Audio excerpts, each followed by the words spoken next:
আজকে দুই মামু ভাইগনা চলে আসলাম ঘোরার জন্য চৌধুরী বাড়িতে। চৌধুরী বাড়িতে আসার পরে অনেক ভালো লাগলো। এখানে প্রাচীন কালের অনেক জিনিস রয়েছে, আপনাদেরকে তুলে ধরার চেষ্টা করবো। আমাদের সাথে আসেন।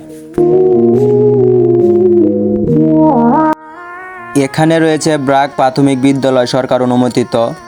আরও দেখানোর অনেক কিছু বাকি আছে, আমাদের সাথেই চলুন।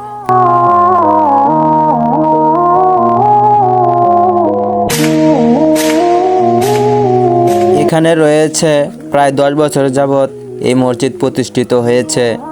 এই মসজিদে অনেক মুসলিম নামাজ পড়তে আসে। চৌধুরী বাড়ির অনেক উত্তরসূরি এখানে শুয়ে আছে, তাদেরকেও আমরা তুলে ধরলাম। তারা এখন আজ লাশ হিসাবে পরিচিত। আর সামনে রয়েছে একটি গোসলখানা। আপনারা আমাদের সাথে আসুন। আমরা দুই মামু ভাইগনা চৌধুরী বাড়ির পুকুর আমরা দেখতে এসেছি। ঘুরে এসে খুব ভালো লাগলো এই পুকুর দেখে। ভিডিওটি কী রকম লাগলো বন্ধুরা কমেন্টে জানা।